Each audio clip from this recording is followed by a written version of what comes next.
Welcome to the Future Trends Forum. I'm Brian Alexander, the organizer, MC, and chief cat herder for the next hour. We're very glad to see all of you here today in this August afternoon, morning, or evening, depending on where in the world you are. We have a lot to cover today and a lot of folks to talk with, so let's dig in. So over the next slide, we'll start by introducing a bit about this forum and where it comes from, who supports it, and how it works. The Future Trends Forum is the video conference discussion spin-off of the Future Trends in Technology and Education report. And that's a monthly trends analysis that takes a look at current developments in technology and education with an eye towards tracking them to project them forward in the future to get a better sense of where higher education could be. If you haven't checked it out yet, go to ftte.us, download a few of the sample reports, sign up and subscribe. It's free if you like. You can pay something for it if you like, but either way, that's the origin of this. If you follow the hashtag FTTE on Twitter, you'll see a whole bunch of different stories and news items. Now, it's important to think about higher education and technology in the future on a global stage and not simply in terms of one's individual region or nation. That's why we passionately believe in that here. And you can see from this map that our conversation draws on people from all over the world. We have participants from Europe, from South America, across North America, Central Asia, East Asia, and Australia. We're very, very glad of that, and it's important to keep that going, and hopefully we'll address that today. Now, we can only do this work with the help of some really good sponsors, and we just mentioned the three big ones. First of all, we're very grateful to NYSERNet in New York State, a nonprofit that helps connect New York State's colleges, universities, libraries, and museums online. We're grateful to them. We're also really grateful to Shindig, because Shindig provides us with two great sources of support. One is this technology, which you can see around you. And let me just take a minute to show you some things about the technology. Where I am and where this PowerPoint stack is called the stage. And this is the spot which is kind of like a broadcast center. This is everybody here can hear and see us. And below us is what I think of as the audience or participants swarm. If you look around you, you'll see more than a dozen, as many as about 20, either black silhouettes or people's pictures or individual video feeds. So you might see, for example, Joe Schmoke, who's looking at us right now, probably a little bit disturbed that I'm singling him out. Hello, Joe. Each of those represents a person or a few different people on a local feed. So that represents people who are talking with us, and they have a lot of ways to communicate with us. In fact, let me just draw three of those. So if you would like to ask questions or make comments, which is, after all, the heart of this, it's a forum, after all, there are three ways. One is to, if you look at the bottom of the screen, you see that white tab with a few different icons. One of the icons in the middle of it is a raised hand. If you click that, that tells us that you want to come up on stage and join us. So if your mic is working, if your video camera is working, and you're in a space that allows you to talk out loud, then please click it and join us. If you haven't done this before, it's super easy to do. And that lets you be seen and be heard as you talk with our guest and with everybody else. Now, if you prefer to enter text because maybe your mic doesn't work or maybe you're in a public space or whatever, that's fine. Next to the raised hand icon is a question mark. So just click that and you'll type in a comment or question. And that'll enter a queue. And when the time is right, we'll flash it on the screen for everyone to see, and I'll read it out loud for everyone to hear. If that's not enough, use the chat box. So again, just type the text chat and just enter a few words. And we've already seen a wide variety of people asking some technical questions and answering my question about where they are geographically. And beyond that, if you'd like, if you're on Twitter, just use the hashtag FTTE. We'll be following it throughout the hour, and you can ask questions or leave comments there. Again, the purpose here is discussion, not presentation. Now, we also thank Shindig because of their wonderful support. They have wonderful people who have been helping make sure that technology works, and we're very grateful to them for that. And beyond Shindig, beyond NYSERNet, we also want to thank some of you. Because through Patreon, we've had people who are backing my research into the future of higher education. There are dozens of people there who contribute to support. And if you haven't seen Patreon, it's kind of like Kickstarter. It's a crowdfunding site. But instead of signing up for a particular project and a one-off thing, it supports an ongoing creative work. So people sign up to contribute as little as $1 a month, and that helps keep all the lights on and keeps the work going. So if you haven't been there before, or you haven't contributed, please check it out. Go to patreon.com/Brian Alexander and see if you can help out. Again, we're grateful to everyone for doing that. Now, speaking of people we're grateful to, we're very grateful to have Jeff Selingo here. Jeff, you should all know him very, very well because, first of all, he has a stack of books under his belt, including most recently, There Is Life After College. Secondly, he is a columnist and journalist and has been for many years. He worked extensively in the leading organization, the leading journal of higher education. He's now a columnist for the Washington Post, where he issues provocative comments and very well-informed ones on his column. And on top of that, he's a really good speaker. I've seen him across the country offering dynamic and energetic points of view about where technology and education are going. I'm really, really glad to be able to grab him for an hour today because he's super busy. Let's bring him up on stage. Great to be here, Brian. Thank you. Where are you today? I'm in DC. I'm Oh, you're not too far from me. I'm near Leesburg right now. Oh, yeah. I'm just on the other side of the Potomac River. I'll have to stop by on my way to inadvertently reenacting the Civil War. I'm so glad you could be here. I'm really glad of it. Just to kick things off, could you just tell everybody what you're working on right now in late summer 2017? I mentioned working for the Washington Post doing columns. I didn't mention your social media activity. I did mention your speaking engagements. Do you have another book coming up, or what's going on? Well, I am working on some new book proposals. So thinking about that, I just finished a book proposal. So we'll see if any publisher decides to buy that. So that'll probably be a couple of years away. I spend most of my time now speaking about the last book you mentioned, There's Life After College. Just finished a column this morning for the Washington Post about why college graduates can't write. So that should be fun to maybe discuss.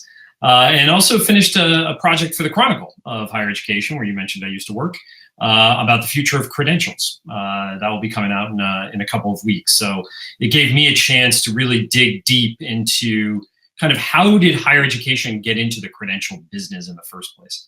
And why does it matter? And I think it matters now primarily because people are questioning some credentials, and new credentials are being created almost every day in terms of badgings and micromasters and all these other things, some of them being given away by or awarded by traditional colleges, universities. I don't want to say that word given away, and others by, new players. And so I think that, the people I talk with in the corporate and nonprofit world who hire people are wondering, what does this all mean? So I had a chance to really look at this over the last couple of months, and this report will be coming out in the next couple of weeks from the Chronicle.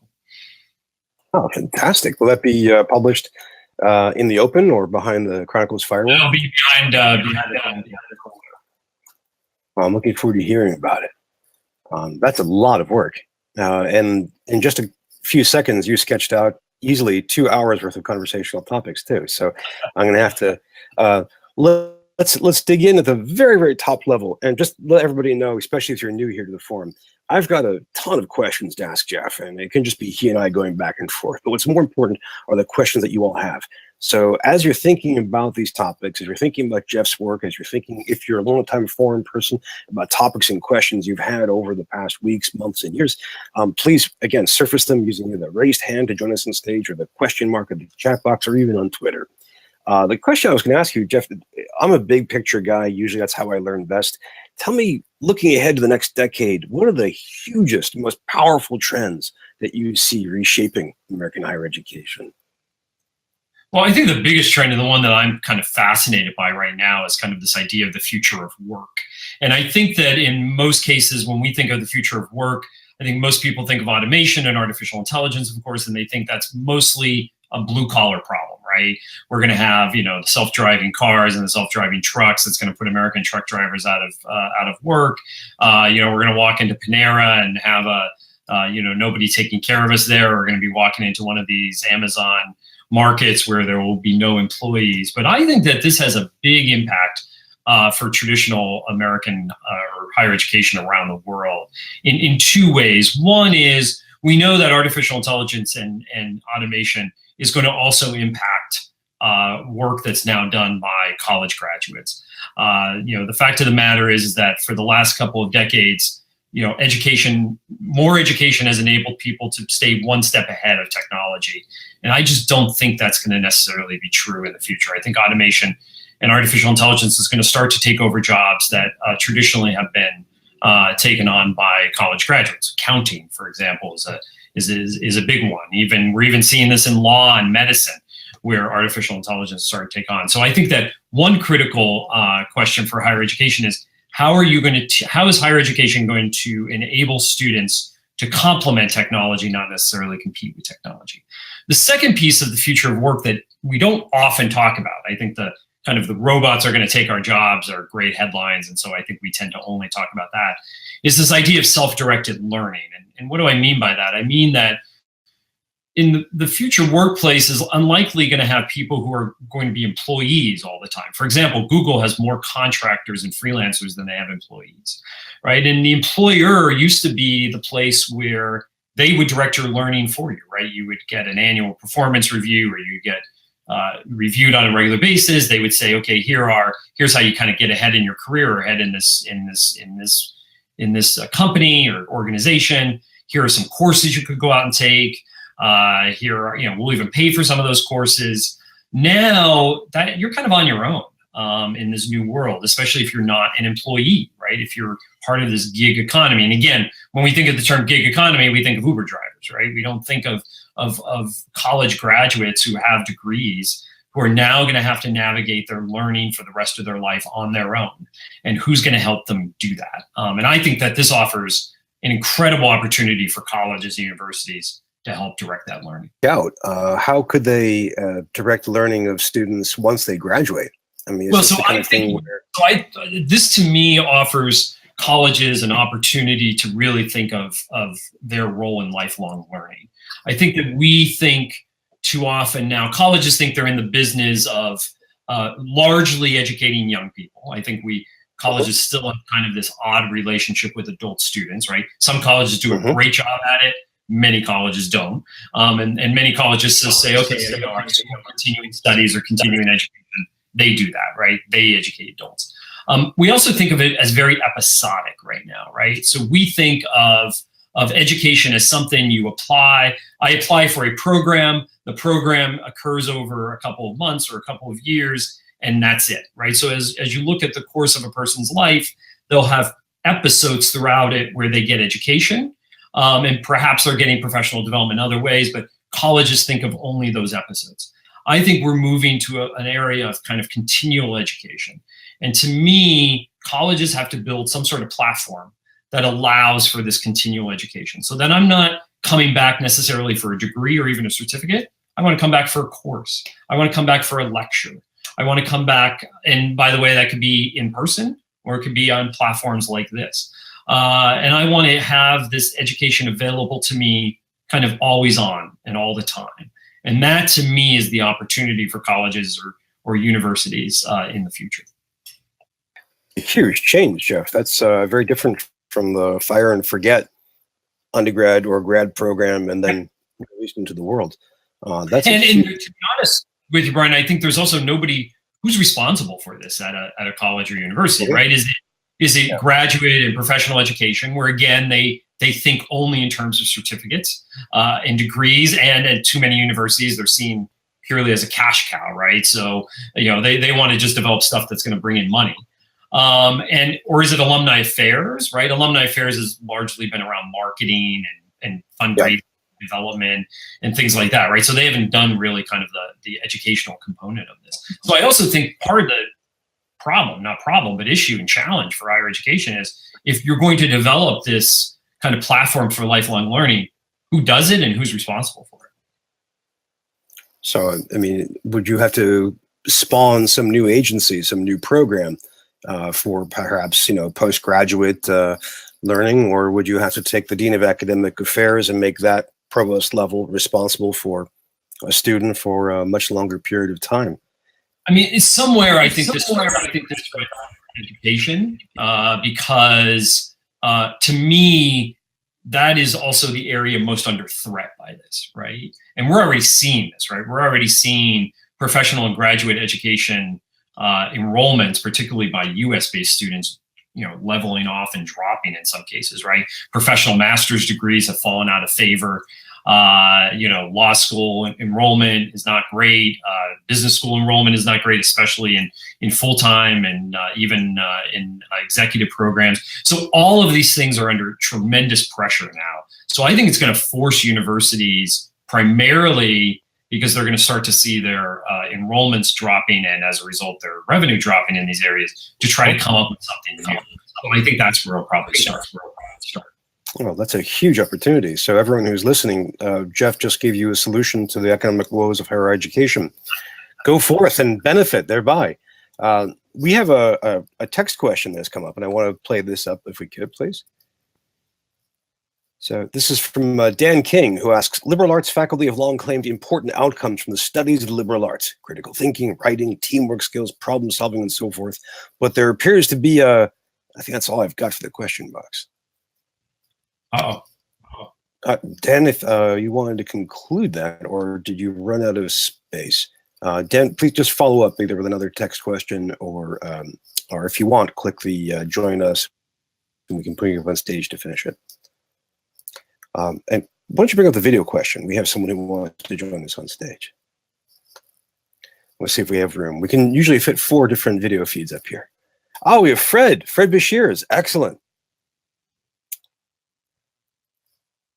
Fred, welcome. I'm so glad that you're here. Hello. There's a dramatic pause, please. Do you have, can you hear me? We can. Welcome. Okay. So my question is, schools are already in the business of developing tutoring systems, sometimes through their LMS. And these tutoring systems are accessing or have the potential to access very large student information files that go beyond the traditional student record that you get from the registrar. There is a potential for schools to also go into the digital assistant business, the intelligent digital assistant business. You could see this most easily with the library, an intelligent digital library assistant. And the intelligent digital assistant also needs to access a very large profile or information profile about the user. So when you combine these 2 profiles, you have a potential to combine the large student information profile with a very large digital intelligent assistant profile. There's the potential, if you're looking at past education past your 4 years at school, there's a potential to have a virtual tutor for life and a intelligent digital assistant for life. And the intelligent digital assistant for life represents your interests in the world. Yeah. So that's just an idea for some business the higher education may want to go into, especially since they may be sitting on the motherlode of information on students that would give you an incredible detailed information on what the students' interests are and what the students' learning has been, and the digital information, the intelligent digital agent could use all that to represent the students' interest in the business world and so forth. So that's my idea for a new business higher ed could go into. Great idea. And I do see this lifelong learning platform kind of being an ecosystem, not necessarily just owned by colleges or universities, but that can plug in other entities, other businesses. And I also think it could work 2 ways.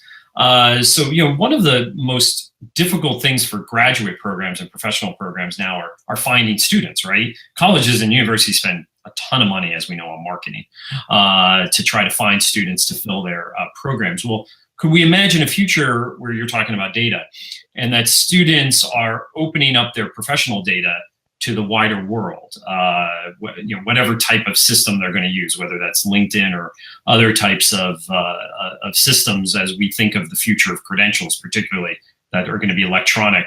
But we're also going to have other assets, other learning assets, other professional assets.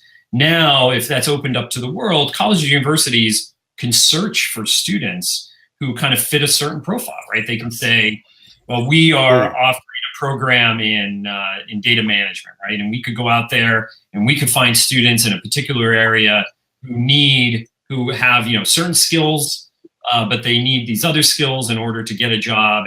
And now that can be opened up to, if students allow it, opened up that data colleges, universities to search and find those students and match those students in a much better way than just kind of throwing out marketing as they do now. So there's a lot of opportunity here from both sides, from both the individual worker and employee and alums to the institutions themselves.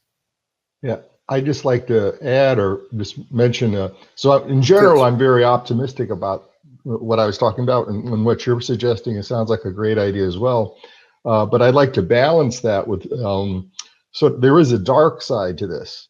And so in the last campaign, or in the last election, there are stories about a company called Cambridge Analytica that had gotten access to Facebook information on likes and dislikes. And so it's not just the education industry, it's the persuasion industry that's interested in this data. Because the persuasion industry, people that want you to vote for their candidate or buy their product or whatever, they would love to get all this personal information on you so that they can send you highly personalized messages to influence your voting behavior and so forth. So on the one hand, it's good that companies can find your data to figure out if they want to hire you or not.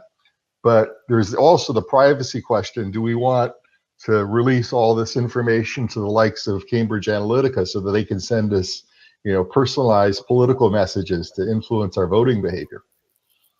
That's a great question. Thank you, Fred.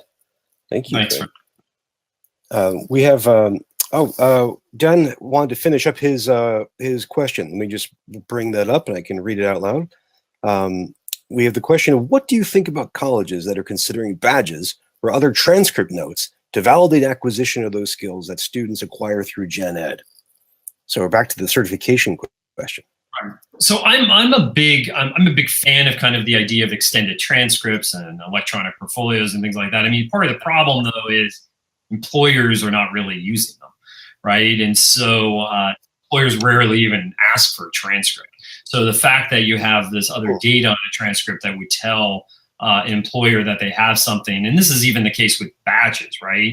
Until you have a number of institutions kind of adopt a badging platform or work with employers to trust, to validate those badges, they're going to kind of be silent out in the job market. And this is why I think the degree right now still is the strongest signal of job readiness for students, because there's still a lack of other signals that are loud enough or strong enough, I should say, and validated and trusted by the people using them, by people consuming them. So far we have the simplest of all, that BA, that MA, MFA, PhD, associate's degree. That's still the gold standard. Still the gold standard. I still think we're going to start to see additions around it, like we're talking about, like badges and types of data on extended transcripts. I'm skeptical they're going to be widely used in the next couple of years, but I think 10 years out, as more institutions do it, as institutions come together in consortia to do it together, as employers kind of buy into it, especially the big employers, I see those things being adopted more, but I still see the degree as still being the strongest signal a decade from now. Well, thank you. That's an important trend to keep an eye on. Dan, was that your question, or did you have another one? Yeah, that was my question. I was just following up to get it finished. Thank you very much. Thank you, Dan. Well, thank you for asking. That's a great one. And again, everybody else, you can see how easy it is to come up on stage. We've already had Fred, we've had Dan. We want to hear from other folks too. If I could walk back a little bit to the question of changing work. Do you think that education has a major role to play in the debates about the future of work? That is, do you see educational faculty in economics and poli-sci, sociology, and so on, playing a major role over information? We should have policy responses. Should we think about universal basic income, or is academia going to be a marginal player in that debate? Well, I hope they won't be a marginal player. I think that there's a lot of public policy debates. There's a lot of ethics debates here. There's obviously a lot of economic debates here. Of course, there's debates about the technology itself. I'm a little skeptical that robots are going to take as many jobs as are being talked about out there. And of course, they're also going to create many new jobs as well, right? So we're going to see emerging disciplines come out of this in the next decade or so, and I hope that higher education is part of that, and I assume they will be. More questions coming. Let's flash up the first text as they come up. We have a question from Mehmet. Let's see if we can get his video and audio working. Hey guys, can you hear me? Can you hear me? Welcome, Mehmet. Can you hear us? I can hear you. Can you hear me? Perfectly. Perfect. Awesome. Perfect. So, Welcome. thank you. I'm really happy to be here. I'm learning a lot of things, and I get some approvals validation regarding like digital assistantship and tutoring because I'm working on it. I'm an entrepreneur from New York City, and I'm working on my platform, which is about providing personalized learning experiences for people who cannot afford college. And my question is, what are your suggestions to educators and entrepreneurs who are working in this area? Because there's a lot of social inertia. So, as you may guess, like in terms of like strategic partnerships, in terms of how to promote the business, even how to convince your colleagues about this is the right path, tutorship, mentorship. What are your suggestions? I'm just curious to hear your thoughts on this. Thank you. Well, I think first of all, I think that one of the unfortunate things about entrepreneurs that I've met and presentations I've seen at colleges and universities is that they go in with the assumption that education is broken and higher education is broken. And I think what's happening is that that really puts up kind of the defense mechanisms of colleges and universities. Colleges and universities have been around for centuries.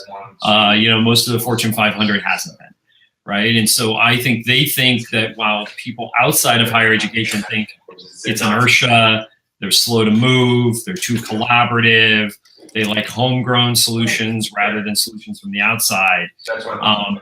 That's seen as kind of a negative thing from the outside. From the inside, that's seen as the reason why higher education has lasted as long as it did, right? And so I think that if I were an entrepreneur and trying to get colleges and universities to, whether it's buy my product, be a partner, whatever it might be, I would think about trying to be part of that collaborative process rather than go in and say, what you're doing is wrong, it's broken, and we have a solution. It's really to try to build that solution together and think of it. Because higher education is under a lot of pressure right now. It's under a lot of threat. And the last thing they want to do is cooperate with somebody that what they're doing is wrong. Thank you. I appreciate it. That was a great answer. Oh, that's a great answer to a really important question.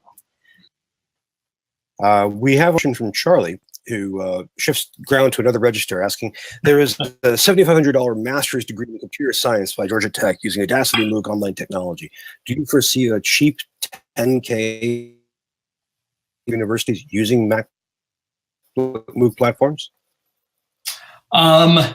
It may not be $10,000. I can imagine a cheaper solution. I mean, the problem with the undergraduate side of things is that there's still kind of when we think of undergraduate education in the United States, we think of something that happens to 18 to 22-year-olds. There's still this maturation process that happens among that group. Even somebody like Paul LeBlanc, who's a leader in online education, will talk about the mission of a place even like Southern New Hampshire to provide traditional face-to-face residential experiences. So that's 18-year-olds still want that. 18-year-olds, to be honest with you, still need that, given the development of the brain. They still need some sort of residential, not necessarily residential, but kind of on-the-ground, face-to-face experience. Does it need to be 4 years? Does it need to be residential? Does it need to be as intensive as it is, 15-week semesters? I don't think so, right? So what I could foresee is a much more blended experience, a low residency option, where students are only on a campus for a couple of weeks, they're out in the world, whether they're working or some sort of other experiential experience during the rest of the time. I could see they're doing a lot more blended learning, online only. So I can see much more of a mixture that they're getting now, but there will still be some sort of residential experience and some sort of face-to-face experience as part of that. And whether we could do that for $10,000 a year, not quite sure.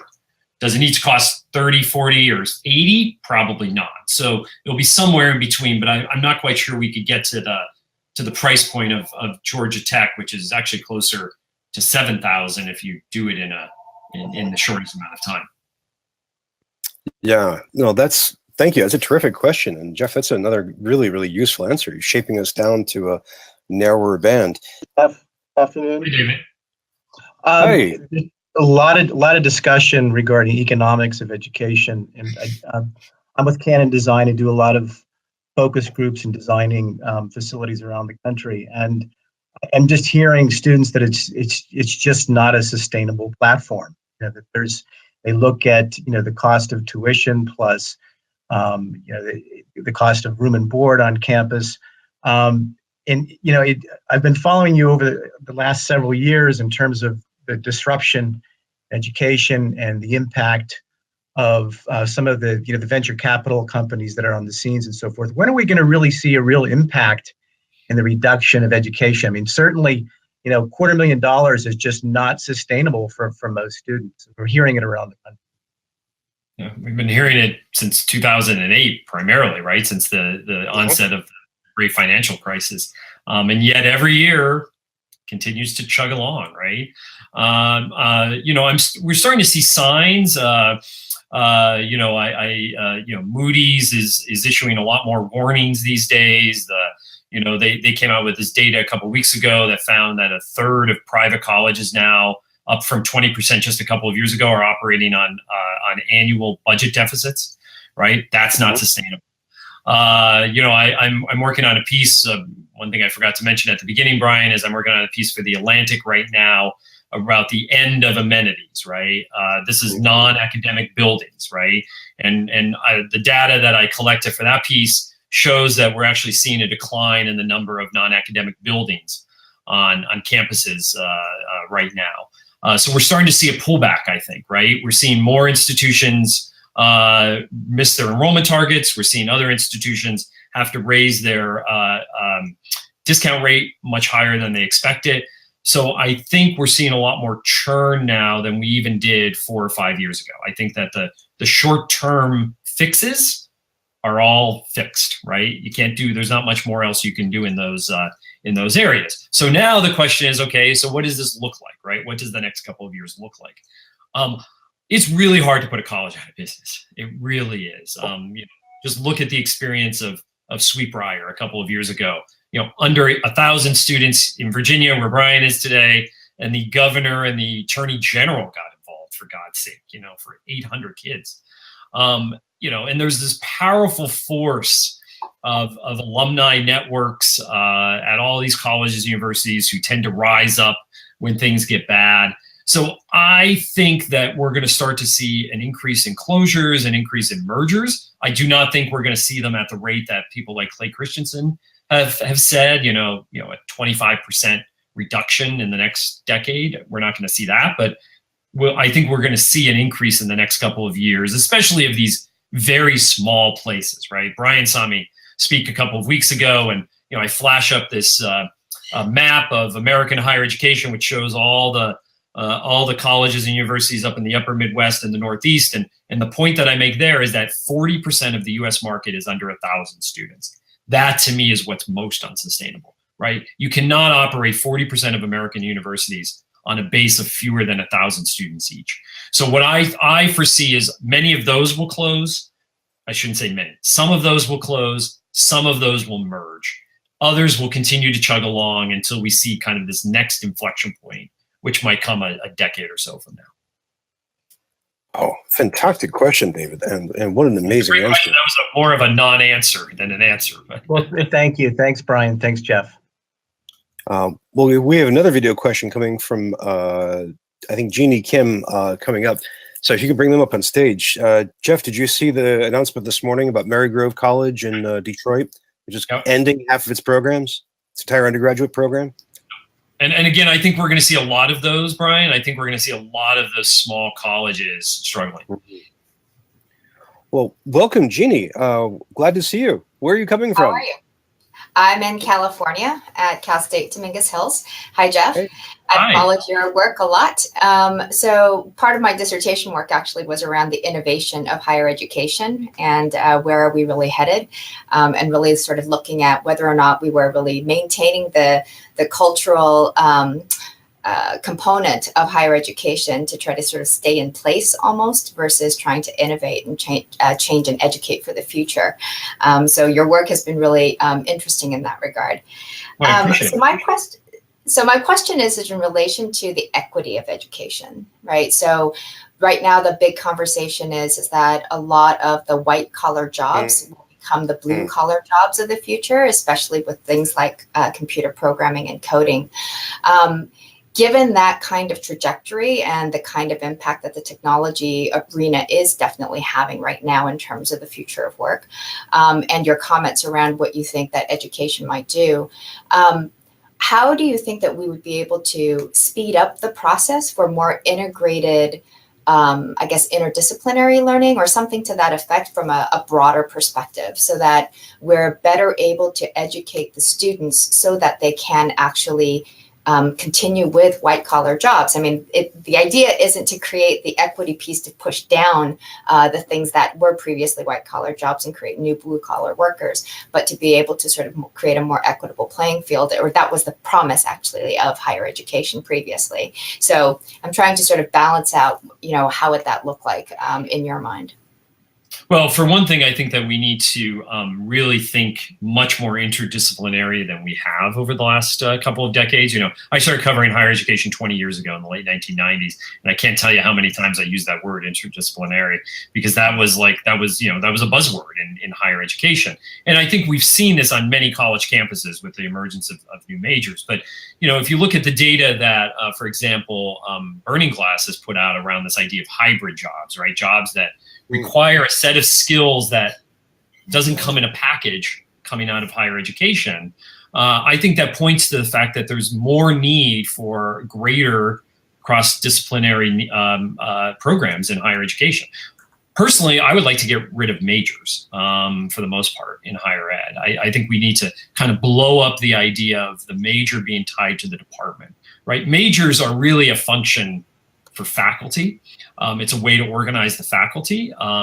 In many cases, majors make no sense from a pedagogical standpoint around kind of what a student needs to know to navigate the job market of tomorrow. So I would like to kind of blow up the idea of majors, kind of create, new, I don't know if you can't call them departments, you can't call them majors, but create new bundles of content across disciplines, right? And focused on the problems we're facing in the world today, whether that's, sustainability and food and energy and water and equality. It could even be around the future of work itself, right? Brian asked about how colleges and universities could engage in the future of work as a discipline. Well, we could create that as a discipline in many ways. So I think that we need to kind of rethink this whole idea of schools, majors, and departments in a way that we haven't before, because I still think that structure really constrains how we're educating students. And I hear this all the time from employers who are hiring today's students. Right. Well, and I think that gets to the whole personalized learning component that students are really looking for and gravitating towards, right? Especially with the gig economy, et cetera, down the line. But what you're talking about is also heretical to the higher education industry because it's based on the disciplinary factions as well as philosophies and foundational thinking. So I think having that particular... the one piece you forgot to mention. Money. Right? Yes. So departments survive on money, which comes from enrollments, which requires required courses and so forth. So the whole structure is built to sustain itself. Absolutely. And so I think that so it really is, in some respects, asking from the outside in, it's to sort of upend the current system in terms of how it's foundationally structured. But I think that you're right. I think there's a lot of people in higher education that believe that that's the right direction to go. It's just a very, very difficult problem in the sense that the whole structure has to be re-engineered from the purpose of the economic. That's a huge question, Jeannie. Thank you so much. We need to bring Heather back up, who has her mic working. But Jeannie, let me just thank you again. Jeff, do you think we're going to be seeing for the next 10 years incremental change, more experiments and ratchets and tweaks, or do you think we'll see something spectacular like Jeannie was just talking about, something revolutionary? I think we're going to see mostly. I think we're going to see mostly tweaks. I think that there will be some institutions that will have radical innovation, largely because they will be led by people who want to do that. And then in other cases, I think they'll be forced to do it because of the economics of higher education. Remember, everybody, follow Jeff because he'll be the first one on the case when we do have those radicals doing things. Speaking of radicals, Heather, is your mic working? Can you guys hear me now? Beautiful. So glad to see you and hear you. So Jeff, I had a question for you about, you were talking about credentials earlier. What do you think about what the credential engine is trying to do? And do you think that that will level the playing field a little bit more for,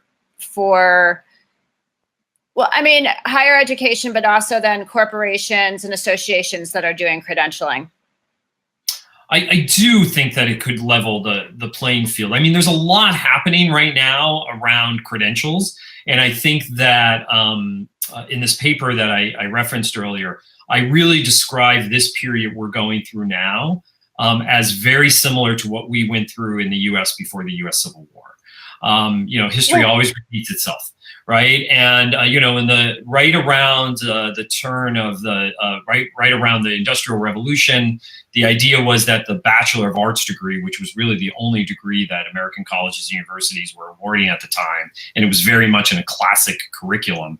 There was a lot of feeling that that wasn't good enough. Right. You had Francis Wayland at Brown and the folks and a couple of other presidents who really said we need to create new types of degrees and new types of curricula. That led in 1850 for Harvard to start the Bachelor of Science degree. Dozens of universities followed that. And then, of course, during the Civil War, the big change was the creation of the land-grant universities. So we saw in that period between, say, 1820 and 1870, that 50-year period, a huge upheaval in credentials. I don't think it's going to take 50 years this time. But you saw a lot of experimentation. You saw a lot of people who were skeptical, including Harvard, when they started the Bachelor of Science degree, which at the time was only a 3-year degree, and you had lower admission standards because they didn't think a BS degree was worth anything. So I think you're now starting to see the same thing happening. So Heather, it just comes back to, you're going to see a lot of experimentation. You're going to see a lot of efforts that start and sputter. But I think in the next couple of years, I think some of these things will coalesce around a couple of things that will take off. Whether it's the credential engine or not, I don't know. But I can imagine some of these things really starting to become commonplace. Great, thank you. Well, thank you for addressing the credentials question. And you have a piece out this morning, credentials, right, Jeff? Me? No, I just I made reference to this Harvard thing. I will have a credentials piece coming out in the next couple of weeks. Next couple of weeks. Sorry, I think you've so sufficiently in the future that I'm getting ahead. We have one more question to come on video, and we also have people who are asking questions via text. So please, again, everybody, thank you so much for the rich questions. We're getting to them. Please keep them coming. So who's on video next? Oh, actually, we have Yun. Yun wants to ask about affordability. Jeff mentioned lifelong learning. How could college graduates afford lifelong learning through courses? I think what is likely to happen is that colleges and universities, in creating these kind of lifelong platforms for learning, will, as part of that, create whether it's a subscription service, which could be one possibility, where students maybe pay less upfront for access, less upfront meaning as an undergraduate, less upfront, and then eventually pay for this over the course of their lifetime. Some of this will continue to be paid for by employers. I think that there's going to have to be some sort of public policy reaction to this. In other words, there will have to be some other types of financial aid that will be available to these students. To be perfectly honest, that's one thing I haven't quite figured out yet. I'm kind of very bullish on these new possibilities for lifelong learning, but I keep coming back to not only how are we going to credit them, but how are we going to pay for them? Huge questions that we're not really solving well. Maybe we can come back to them, but William Moner has a question. William, what a fantastic beard. You must speak. Oh, your mic is off. There we are. There we go. Okay, perfect. So you're my beard inspiration. I aspire to one day go full on Brian Alexander. So I'm I appreciate it. I'm at Elon University, which is a small selective liberal arts school. And Brian, you just blurbed one of my colleagues' books that's coming out soon, so appreciate that. My question is, so I was looking through your Twitter, and you had just recently plugged George Anders' book on the liberal arts. Yeah. And what do you think about the liberal arts core in terms of what you just said about people who are also maybe not having majors or anything like that? Because just let me finish the thought. Because some of the things that come out of those classroom environments are teamwork, group collaboration, interdisciplinarity, that sort of thing that in the liberal arts you really get. But we also have that need for specialization. So what are your thoughts on that? So I'm now going to slightly probably contradict myself after talking about blowing up the majors. And this is where I think that we need to have kind of a move back to some sort of common experience for people in the undergraduate time. So I can imagine, for example, that we have kind of a common year, whatever it might be. It could be 12 months, it could be 18 months, whatever it might be, right? It's a common core. I hate to use that word, but some sort of general education requirement. And then we build kind of specialization on top of that, right? So that the specialization doesn't start right from the moment you enter a higher education. I do worry about that. I worry about this idea that there is no coherence to the curriculum. And so if we just blow up majors, we end that kind of coherence around it. So I think that we need to have some sort of common experience for everybody coming out of an individual college or university, not across colleges or universities, but within institutions. That probably still doesn't answer your question, though. Are you talking specifically about liberal arts majors? Are you worried that we're going to do away with the English major or something like that? Is that your concern? I think the skills of the liberal arts are very much in demand. I mean, I read a lot of tech articles that describe how their best folks are people who come from English degrees or anthropology degrees or things like that, psychology, sociology, that sort of thing. And those are deeply liberal arts disciplines. Yeah. Those are things that we can't do away with without sacrificing something of what higher education is supposed to be. But there's discourse that comes with that, and my concerns about some of the online experiences that students have, the Georgia Tech degree that's $10,000, where you get all the technical skills, but you don't necessarily get that wrangling with different cultures and ideologies and things like that that you do get in sort of the grounded liberal arts theater. Yeah, and this is not meant to, when I say blow up the majors, I actually imagine we will still have some majors. In fact, we'll probably still have a lot of majors under that scenario, and we'll have many liberal arts majors as well. Trust me, I am a big fan of the liberal arts. And I agree with, George and I really agree on this front. Great book, by the way, that just came out a couple days ago. Really agree on this front that, employers tell me that liberal arts, they love liberal arts college graduates, but there's a certain amount of skills that they're missing as well, right? And this goes back to the kind of packaging idea, this idea of hybrid jobs with hybrid skills, that people are not necessarily coming out of college with that package of skills. And so if you were able to combine majors a little bit more, have more cross-disciplinary majors, including with the liberal arts, I think that would be critical. You mentioned one thing about Georgia Tech that I want to kind of clear up, and it's not only because I have an academic appointment there as a visiting scholar at Georgia Tech, but the $10,000 degree, online degree, is a graduate degree. Now, eventually, they're probably going to move into undergraduate degrees, I would imagine, but that's a graduate degree. So I think that the idea of kind of the classroom environment, the liberal arts skills, most of the people taking that degree already have bachelor's degrees, have been in the workforce for 10, 15 years, right? They're not the traditional or even non-traditional undergraduate who hasn't had any college experience and supposedly got what you're talking about already, right? So I that is a distinction that I definitely want to make. Okay. All right. Thank you for your time. Love Elon, by the way. Oh, thank you. Thought I would have to have hosting duties there, right? Well, Jeff, you've done so much. It would be insane to ask you for that more. We have a stack of questions on text, and I think maybe one more in video. But let's flash up the next one if it's video or text, and we can proceed. And while it's coming up, here we go from Jonathan. What do you think about a company called Handshake, which is building a 3-sided marketplace featuring students, job seekers, college career centers, and companies in search of talent?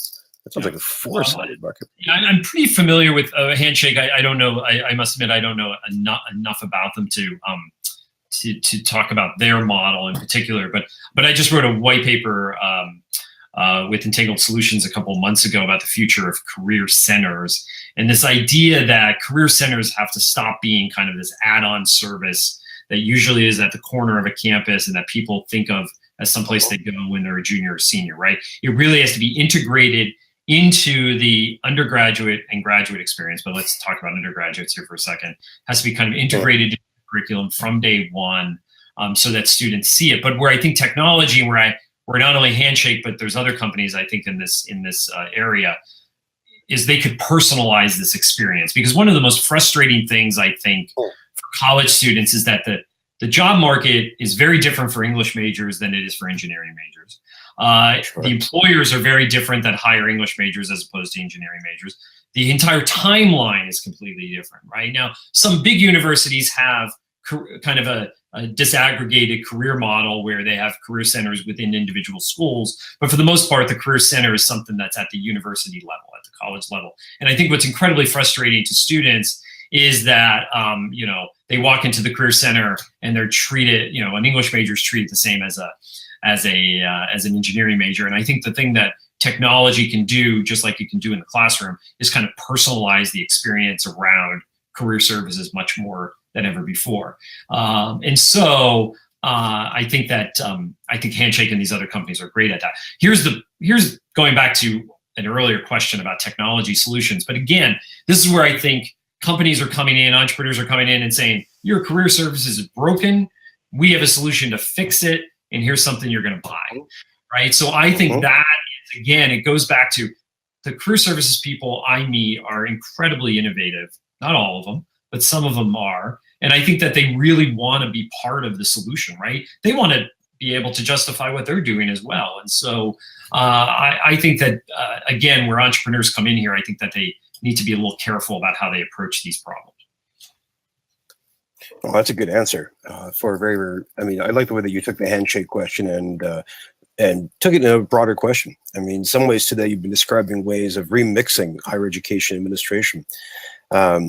We have time for one more question. And then let's see, we have one more text question left. And then we're going to have to wrap it up. Let's see.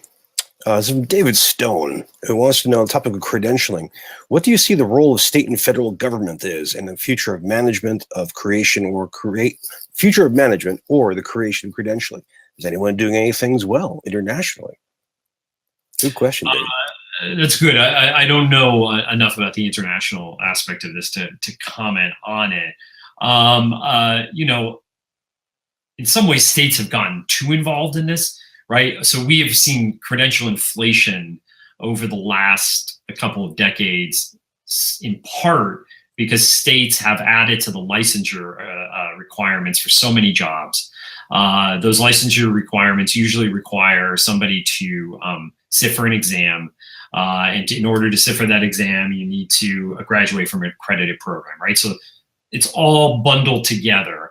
And as a result, jobs that normally didn't require any credential now require some sort of credential. And every job has gone up in terms of the credential that it needs. We've seen this in healthcare, for example, in physical therapy and everything else that where, you know, a bachelor's or even associates used to be okay. Now you need a master's, and in some cases you need a doctorate to is suggested to practice. So I think states need to, and in some ways I think that has really limited the job market for a lot of people, especially for lower paying jobs. I mean, for-profit colleges really did well in this area because they created a lot of programs that allowed students to sit for these licensure exams. So I would actually say, you know, I tend to be kind of middle of the road when it comes to politics. I would say that this is a place where getting states out of the business of credentialing is a good thing. And I'm not sure that they, so that's one thing that I would worry about in the future is if states are heavily involved in this. I think that, you know, between accreditors and whatever accreditation system comes in the future in colleges and universities, I think that's the better players in this new world. That's hard for states. They see credentials as a revenue stream. That's a huge, and that's why they created it over the years. I'm not quite sure that there was a consumer protection piece of this. Now, in some cases, it is a consumer protection, right? But you know, does the person need, who does? Well, anyway, I'll leave it there. Haircutting. Haircutting. Yeah, haircutting is a big one. Not that I know anything about that. Jeff, I'm afraid we have raced past an hour of an incredibly rich conversation. I want to thank you very, very much for all. I mean, you just sketched out the outline for about your next 2 books. I'm so pleased, and thank you for your generosity. Thank you so much. Glad that we're finally able to make this work. Me too. Well, stick around for a minute if you can. Otherwise, I understand. But we need to wrap this up and point to next week. So let me just bring the slides up and talk about what's happening over the next few days. And as these come up, let me just thank everybody. Thank you for everybody from Tom to David to Jenny for such wonderful questions. And this is really a delight. Next week, we have another hero of mine. We have Dean Dad, Matt Reed, who is a vice president at a community college in Upper New England. And Matt is a longtime columnist who writes from the point of view of not just being a father, but also being a dean of the community college. He's one of the most visible, active, sensitive, and reflective voices in the community college world. We're really lucky to have him. Please, next week, come by for that. We'll have a lot of great questions and discussion. And in the meantime, think about, because not only did we just finish our book club's most recent reading. Again, this is Rainbow's End, the science fiction novel by Werner Vinge. It's a novel about the near future of education and technology. It's an unusual, surprising book. I strongly recommend it. If you go to the URL there, brianalexander.org/tag/Vinge, you'll see all my notes and a whole bunch of discussion. And in the meantime, if you don't have enough to read, if you don't have enough video conferences to participate in, there's always, my book, the new edition of the New Digital Storytelling, which you can still grab either in print or in ebook form. Make sure your library gets a copy so more people can have it as well. Now, if you'd like to learn more about this, about all this work, if you'd like to learn more about this technology, you can just go to ftte.us to learn more about the Future Trends Report. You go to shindig.com to learn about this. Go to brianalexander.org to learn more about my work. And until then, next time, keep reading, and we'll see you next week. Bye-bye.